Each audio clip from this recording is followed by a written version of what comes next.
I'm here this morning with Dr. Sandra Alfonsi, who I can now say is from Jerusalem, Israel, who flew into the States, into Texas in particular, to speak with our State Board of Education just a few days ago.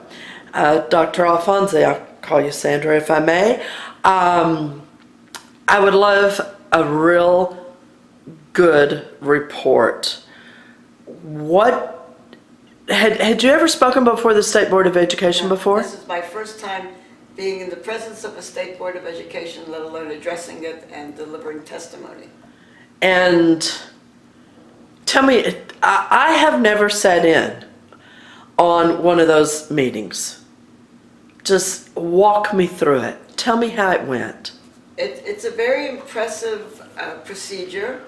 The State Board is seated in an enclosed area. They all have their microphones and that they can turn on and off. They are very well prepared to deal with the testimony.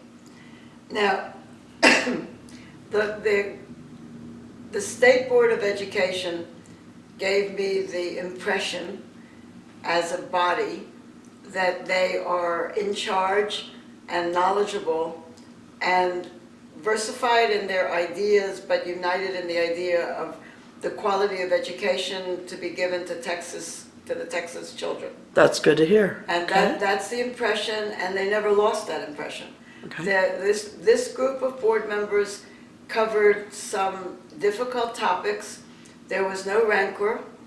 That you could feel what side of an issue each one sat on, but you could also, I saw the willingness to listen, and in the case of a few of them, to be swayed by the quality of the testimony and to admit errors. When I sat through at the end in the deliberations and the vote on each of the motions that was brought before them, I saw that they had listened to the various speakers. There were comments from the public that were elicited and that they had read, and so that they were able and willing to admit error. Wow. Was there a particular topic, a particular issue that was before them?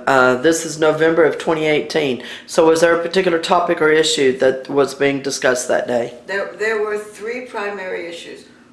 One was the fact that Helen Keller had been removed from the textbooks, and that had a severe impact, first of all, on how the disabled children would be excluded from any type of education that they could have.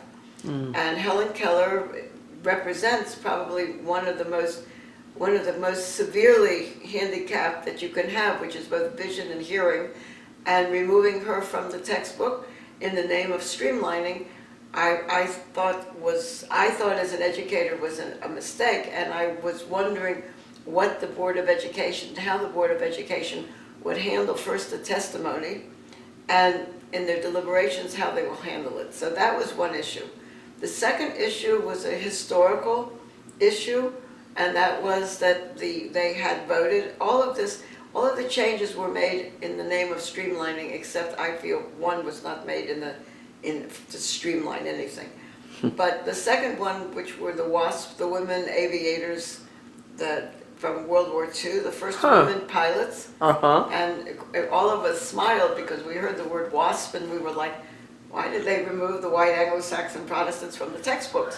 And then the first speaker spoke about the women aviators, and it was very well done, because the young women who came were the granddaughters whose grandmothers had flown the planes and had done service for the country in World War II. And two were young, not yet out of high school, who in the name of the city ends in water. This Texas city. Sweetwater? Sweetwater. Okay. Okay, I'm sorry. In Sweetwater, Texas, there is actually the museum dedicated to the WASP, to the Women Aviators Corps. And these two young women worked there, and they came to testify on the importance of the subject, and that it shouldn't have been removed from the Absolutely, textbooks. absolutely. So those were two. The third one I was familiar with because of the work I do with the textbooks, but I hadn't heard a presentation on the fact that the family values had been removed, that there was a young woman speaking to the issue that in the TEKS, that what had been removed were the family issues, family values, and I listened carefully to whether there was an issue of the separation of church and state that the board could go back to, but the presentation was not a religious presentation based on church document. It was the values and the morals of the state of Texas and of the young people, and it was very wisely done, I thought, very well presented. So that was an issue. And then I will speak to what I spoke on in a minute. We also had Moses. Moses had been removed, and then Moses had been put back. And now they... Now, when you say Moses, you're talking about what, as Christians, we think of as the biblical Moses. Moses, yes, the biblical Okay.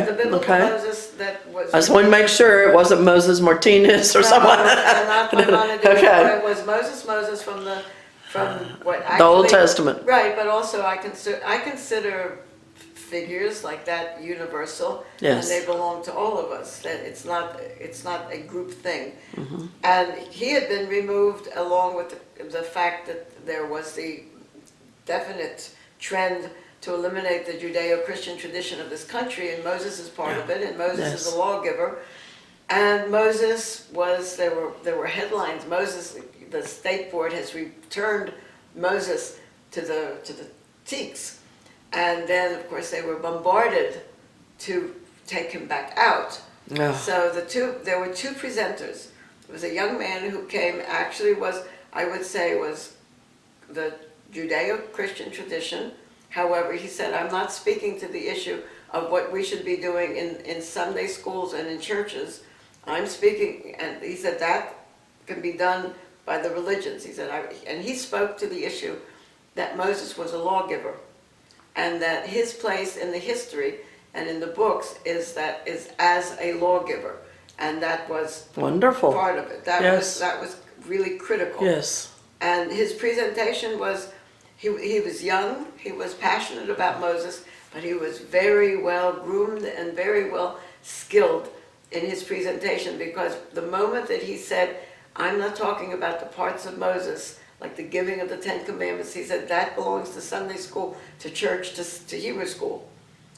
And he said, I'm talking about the role in the Judeo-Christian tradition of the country, and which Texas happens to uphold, as Moses is the lawgiver.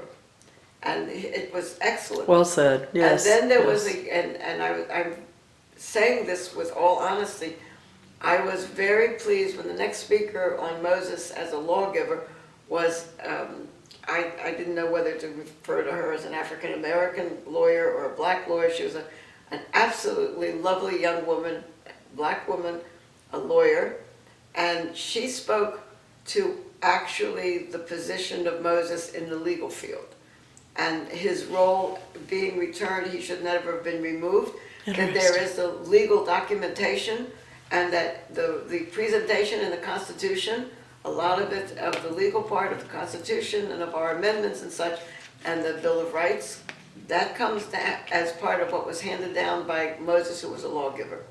And it was a formidable, quiet presentation, but between the young man and this young lawyer, his ability to separate and to start out speaking, can be in churches and Hebrew schools or Sunday school and that. He was right on, and her presentation was 100% based on the law. And Fabulous. it was excellent. Yeah. So those were the major issues. And then there was the issue that I was asked to come in from from Israel for, and it isn't that I came in for something that I don't do. I've been involved with the Texas State Board of Education since probably 2013. I've been the academic fellow for Truth in Texas textbooks, and now for Truth in Textbooks work with Roy White, and with so many of the board members know my work on the textbooks. But Roy White said to me, is there any way you can be in on November 13th to the state board hearings? He said, because we need you to speak for Israel. So Wow. that is what I did, and I am still overwhelmed with reality that in my life I never thought something like this would happen. That I stood in defense not only of my people, but I stood in defense of my biblical homeland and my current present day homeland. And one thing we haven't mentioned is you are a Jewish woman. Yes, I am a Yes. Jewish woman. I am what they call a Torah Jew, a practicing Jew. I observe the Sabbath, I observe the rules of kashrut, etc. And I have always been a practicing Jew, and I've always taken that very seriously. I take the work in the textbooks that I do on anti-Semitism and on the Holocaust. I take very seriously the attack on the Judeo-Christian tradition of the United States, and in a state like Texas, with the negation of the heritage of a good portion of the people. But I found standing in front of the State Board of Education as the voice for the State of Israel to be overwhelming. I bet. It was overwhelming. It gave me a sense of wonderment. I don't suffer from, I try not to suffer from pride. So but it was a sense of It was a moment to be proud. I was proud, not of myself, but that I had been selected by God to stand up and speak about Israel. Okay, the subject The subject of it was that there was a sentence already in the Teeks concerning the Arab-Israeli conflict. Okay. I found that statement was good. It said, it basically put the onus for the Arab-Israeli conflict on the Arabs. It did not negate any mistakes made by Israel, but it did put in historical, chronological order the fact that the Arab-Israeli conflict was due to the Arab intransigence. And I thought it wasn't a strong sentence, but in the Teeks, if a sentence like that exists, and the teachers have to follow the mandate of the Teeks, and the publishing houses are held accountable for promoting or producing textbooks according to the standards of the state of Texas, then no matter how, I wouldn't even say watered down, but no matter how simplistic the sentence is, putting the onus for the Arab-Israeli conflict, which is over 70 years old, because it started actually before the declaration of the state, and it's still going on strong right now. When Roy said the state board is taking grief, and the CARE, the Council on Arab-Islamic Relations, will be there to hammer against it. There will be which is an Islamic organization. It's an Islamic organization which is actually on the terrorist list of the United States government because of its ties with the Muslim Brotherhood. Yeah. And that they would be there, and they're going to excoriate Israel, and there will be other left-wing groups, not necessarily Islamic, but there will be left-wing people representing groups that are very much interested in the destruction of the state of Israel. And then there will be other, probably Muslim speakers. And Roy asked me if I would come, and I said, of course I will come.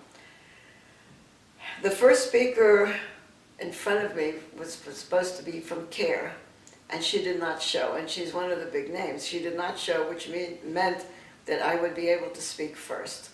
Now, I worked very, very hard on this because as I was preparing it and my research was showing, I said, we've missed the mark, because actually the Arab world and the Arab League are responsible not only for the decimation of the Palestinian Arabs and for creating the type of terrorism that is, they are the ones that are responsible for the Arab-Israeli conflict, and I do not believe it's the Israeli-Palestinian conflict. I do believe it's the Arab-Israeli conflict.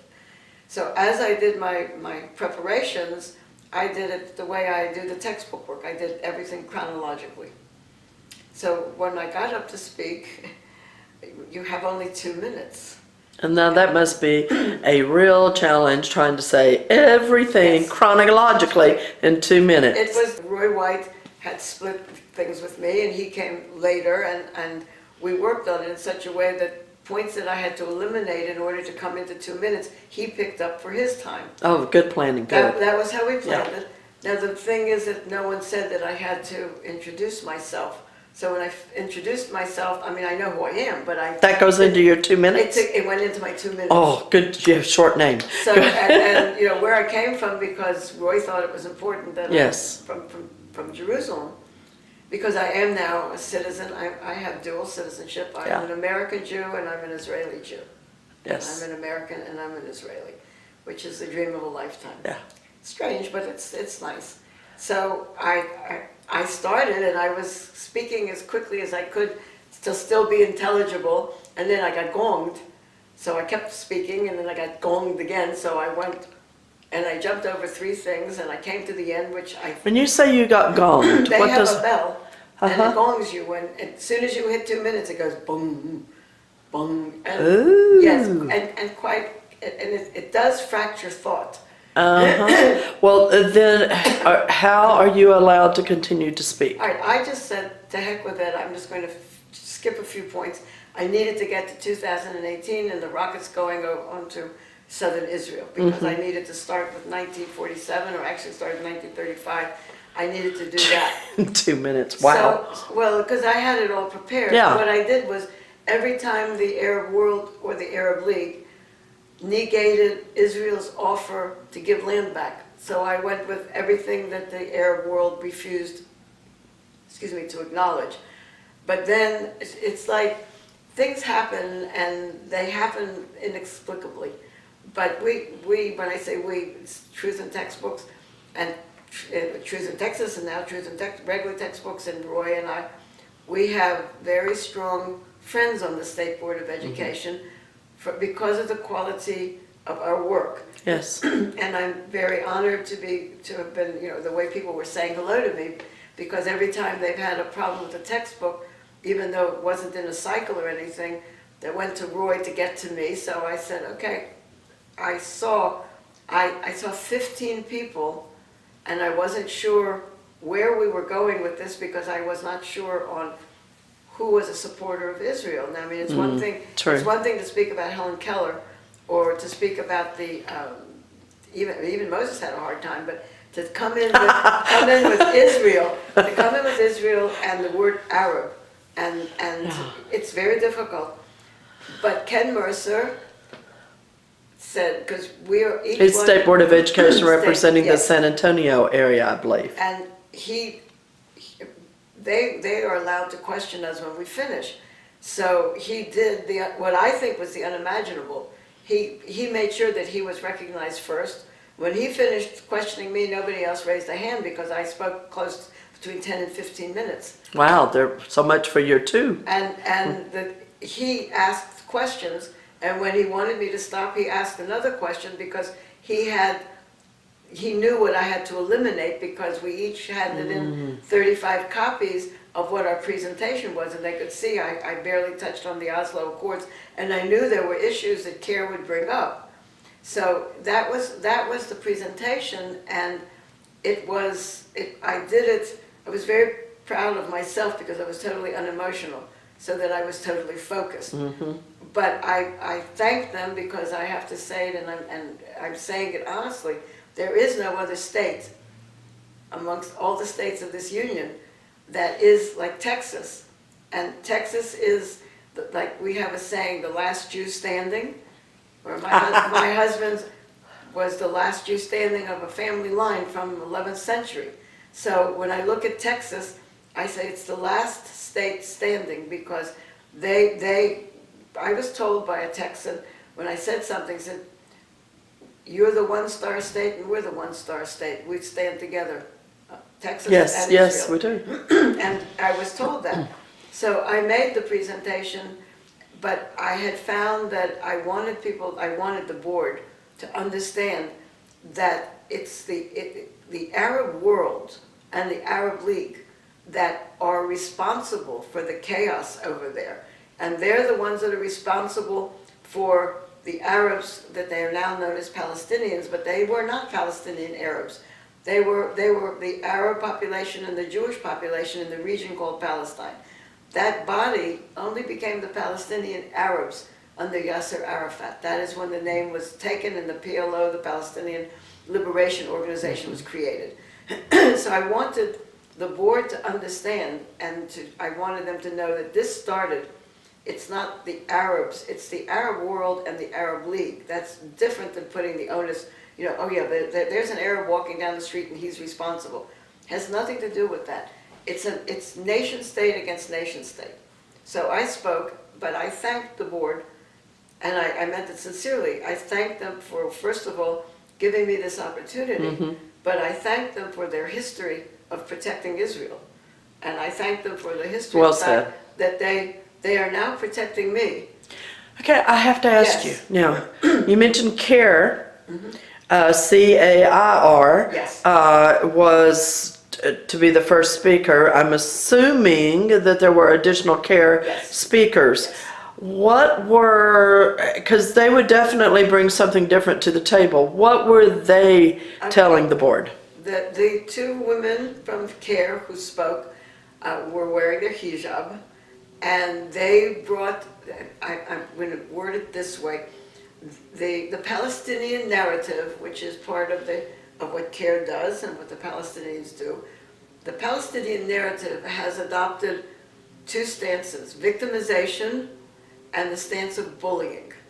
And they are not the bullies, they are the ones being bullied. So the two women from CARE spoke about the endangerment of the Arab children, and one spoke very emotionally about after 9/11 she wasn't looked at in the same way as before, and she doesn't want her children bullied because we have this motion will bring about the bullying of their children and the bullying of the generations.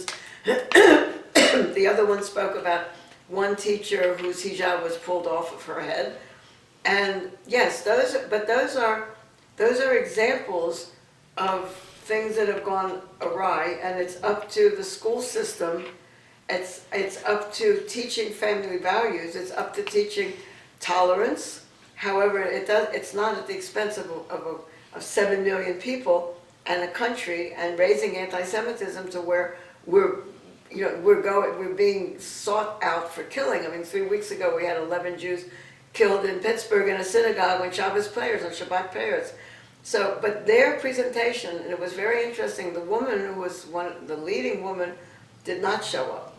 But by being blessed to be the first speaker, and I stunned a lot of the Board of Education. I could see it on their faces, because what is lacking is history. It's accurate history and not a narrative. That's what I was going to ask, because the things that you were saying that they were bringing up and their kids would be bullied and all this stuff, it's like, what does that have to do with history? It has to do with the accusation that if you actually teach the history as it should be taught, which is that Israel has the right to exist, that Israel did not create the Palestinian refugee crisis, because that was part of the narrative that came out when there was a Palestinian gentleman who spoke. But the two CARE women were well presented as the mistreated. They raised a lot of sympathy because they were soft-spoken, very innocent, and they were very well prepared. It was not what I expected from CARE, and I'm really pleased that I went first, because whatever CARE would have done, I answered a lot of it before they had the chance to do it. But that was the only presentation from CARE. There was a gentleman whom I thought he was from CARE, but he wasn't. There's an organization that is devoted to Palestinian justice. It seems that this organization sent out an email asking anybody who is pro-Palestine to come down, sign up, and testify. So this gentleman did, and I really, to tell you honestly, American, very, very colorless. I thought he was a minister from the way he intoned when he was speaking. He started in about family values and tolerance and that, so I thought he was going to speak to the issue that the sentences that have been taken out concerning the family values, but he turned in to speak about only the Palestinian issue.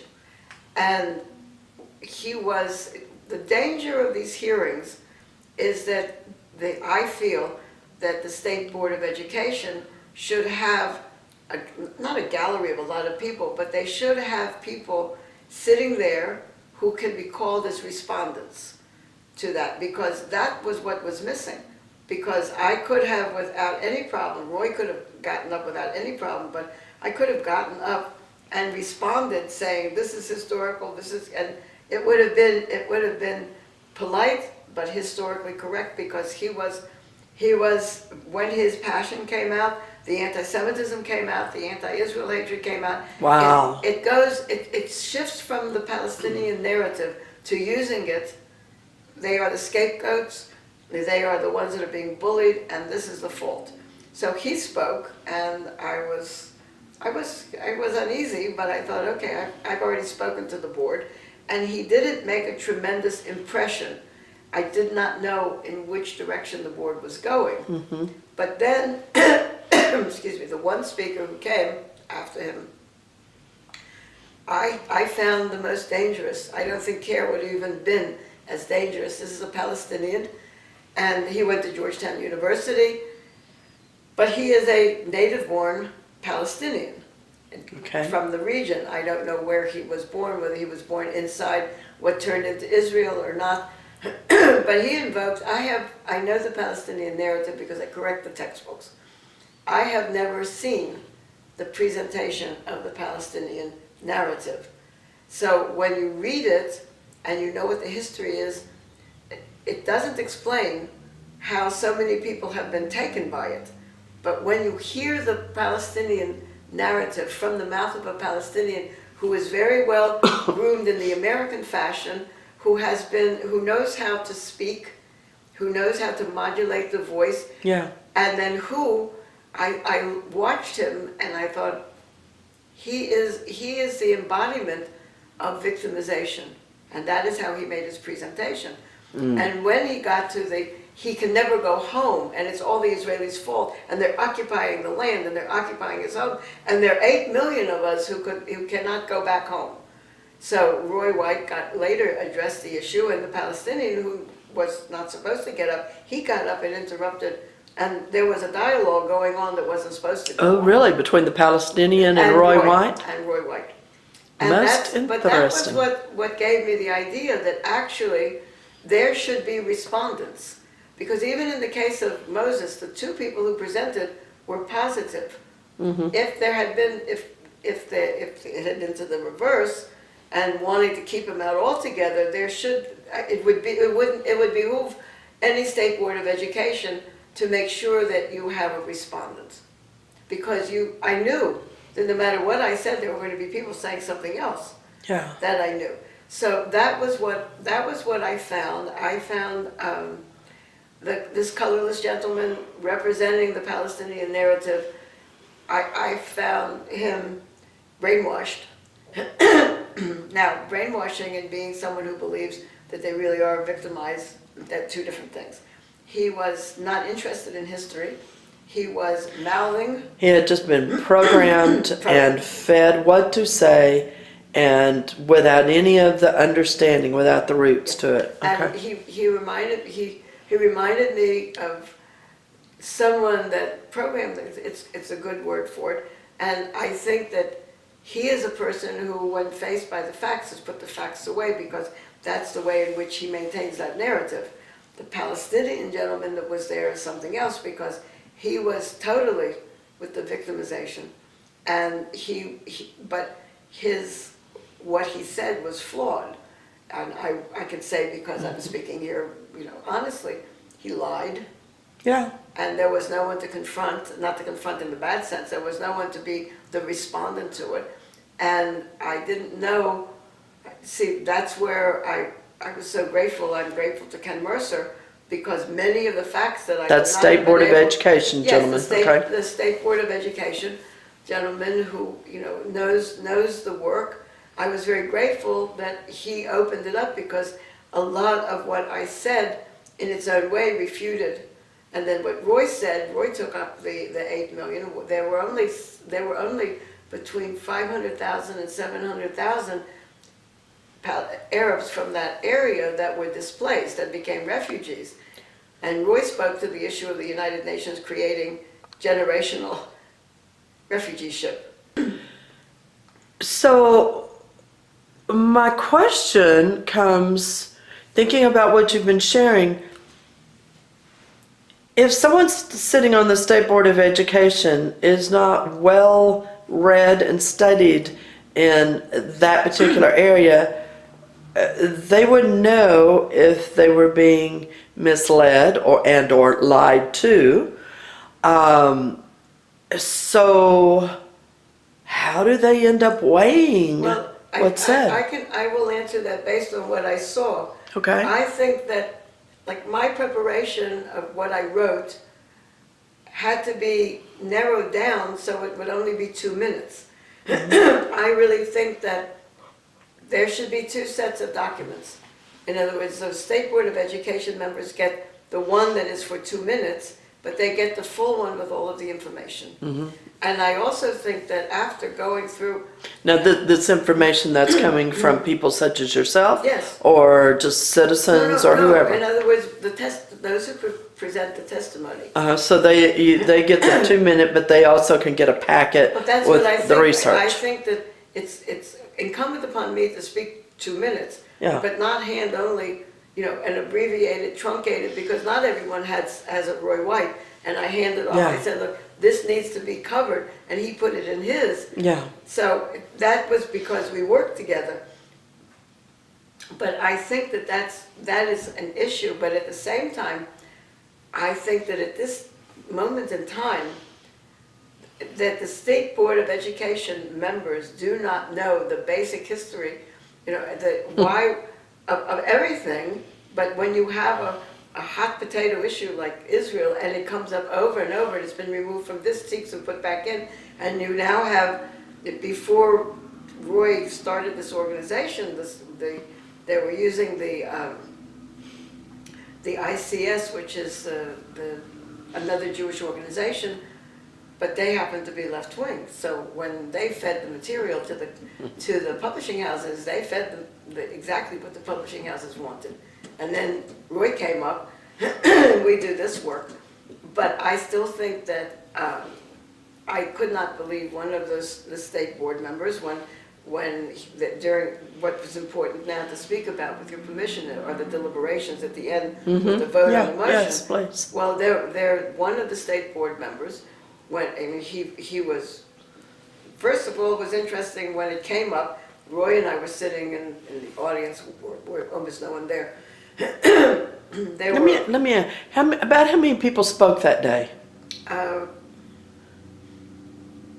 would say 10 to 15, or maybe more, to 20. And typically you would just, other than yourself, who really is an educator, were the rest special interest groups, citizens, or were they also educators? There were some educators who were concerned that that's where this famous word streamlining came in, and they did not. Well, one handled the fact that Helen Keller was an important role model, as the WASP were an important role model.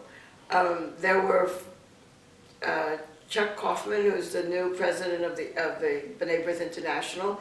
He spoke to the issue of this motion, and Roy White and I. So there were 3 that, but I was the one that does the scholarship, and that's how it was done. The 2 that spoke against it, well, actually, there were the 2 from CARE spoke against. There were none there who were academics, but it would have made no difference, because what they were quoting was their narrative. So that was the nature of it. The public input came from the Board of Ed gathering together the written comments, and they counted the number of the comments about Helen Keller. That's what they did. Okay. So that gives me a better picture. I'm sorry, because you were moving into talking about deliberation, but I wanted to get a feel of who was there to present all of this during the day.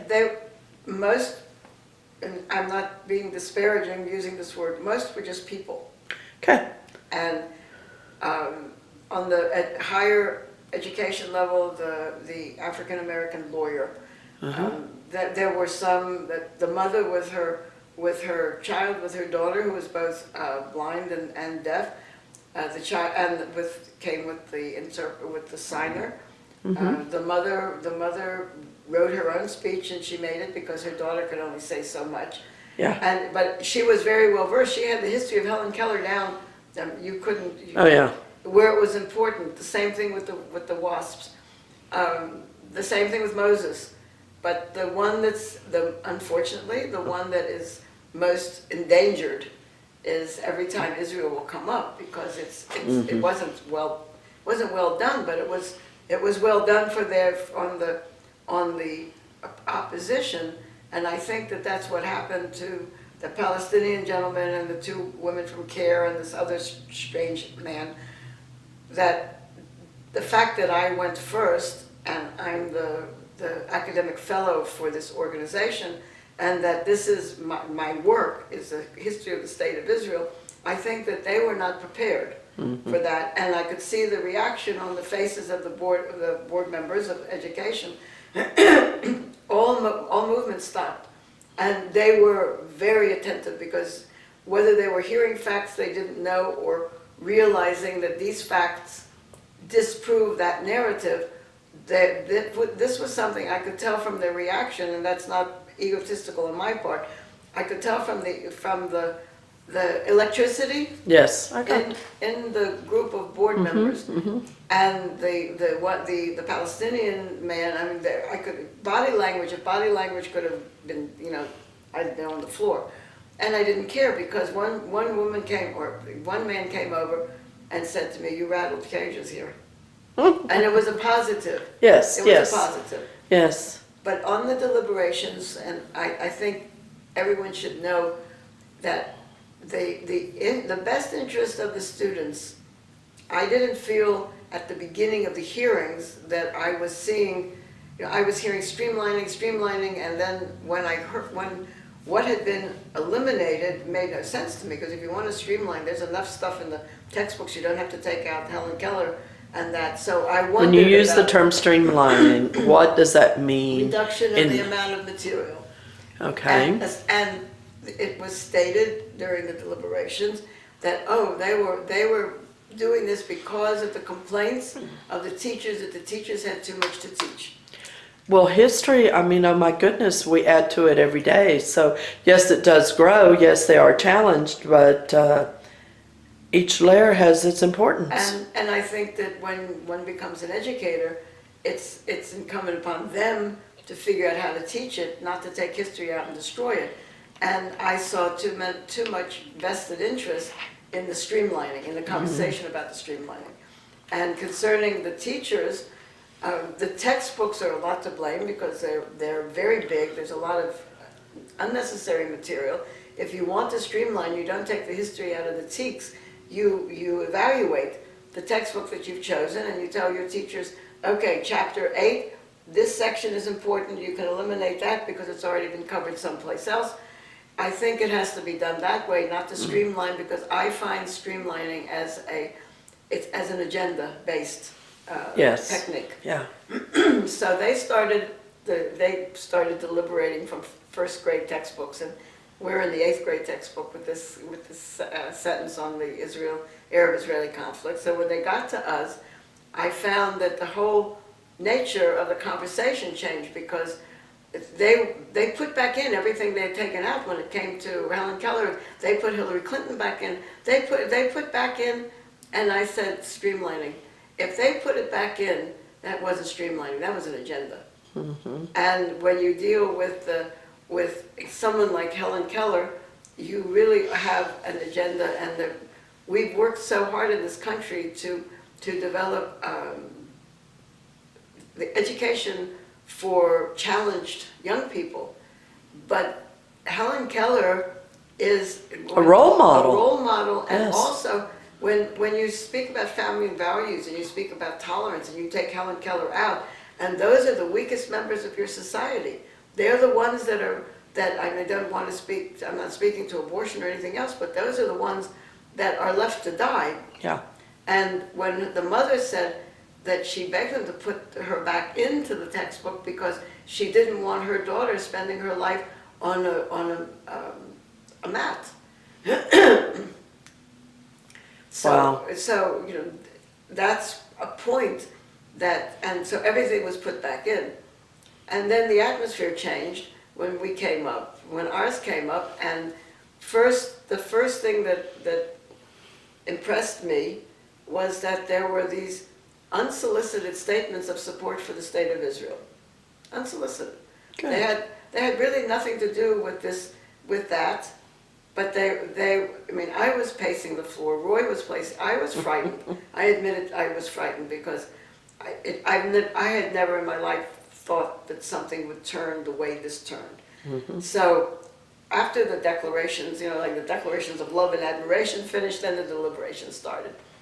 And it was interesting because out of 15, Roy didn't think we would even have, you know, half, because they were against having it. They didn't want the statement, they wanted only a watered down, put into the portion, it's a subchapter under conflicts in the birth of nation states. They just wanted an addition, in the Middle East, the Arab-Israeli conflict. That's what they were demanding to put back in. Even the sentence that I came to speak in favor of, they wanted out, and they just wanted to.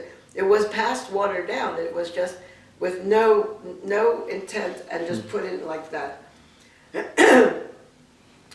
The sentence itself was innocuous, except for the fact that it credited the Arabs, but it didn't say Arab nations. So then Ken Mercer started working on rewording it, because one of the other board members said, no, it targets Arabs, it leads to bullying, and out came verbatim the vocabulary of the two women from CARE, one of the Palestinian, all of the vocabulary on the bullying came out from a couple of the board members. So, and it started to sway.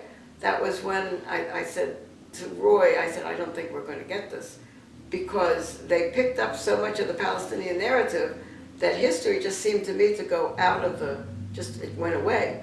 A huge difference between narrative and true history. So I watched these deliberations, and Ken Mercer said that this was his motion, and he's willing to work on the vocabulary, so he fixed it a little bit.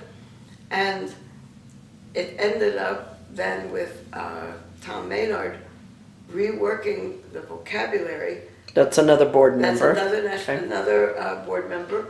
He reworked the vocabulary, and I thought, I don't know. I mean, I believe in divine inspiration, because I think God really somehow, when I said Hashem help me, I think he said, okay, take your pencil and write it down and type it. Yeah. But I heard back the vocabulary on the Arab League. I heard back points that I realized that they learned from me that were strategic. He reworded it, and he reworded it 100% stronger than the original one, because they said, oh, you know, it's going to make every Arab hated, and so came back, and I had said to Roy, send a text to somebody that to cause the bullying, to cause that, it would have had to say Muslim, not an Arab country, because that's what's important. But he reworded it, Tom Maynard reworded it, and he added the word Arab world, because that's what I had used. And so that way, the onus for it was put on the Arab states. And he added in not only the Arab world, he then added in the Arab League.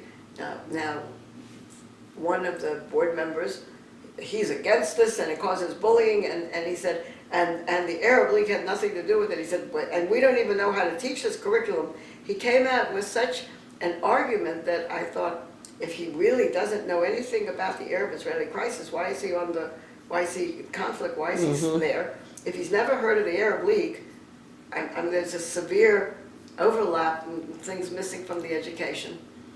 So the final wording, when it was read and the vote was called, the same four that basically had been earmarked as not supporting it, Right. and everyone else supported the wording that Tom Maynard had done, which was much stronger. And what was interesting about the four who voted against it, it was like they took refuge under the bullying, the problem, but we're saying that the wording and the inclusion will cause the students to be bullied. So ultimately, you achieved your goal. More than that, and I would like to explain why, if I Okay? may. Yeah.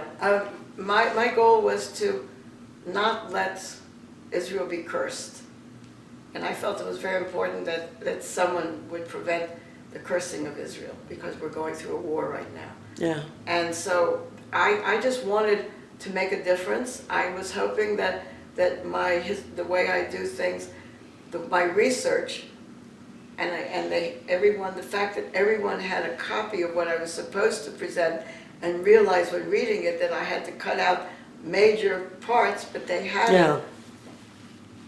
So when we saw that the revision of the wording, not the final one, that it was already carrying more people, that was something. But when Tom Maynard redid the wording, I said to Roy, look at the wording.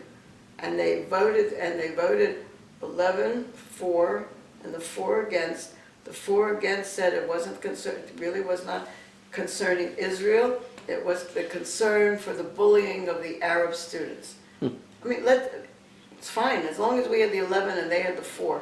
Yeah. But when I looked at it, and this is what I walked away with, and I said this to Roy, I said, look at the wording.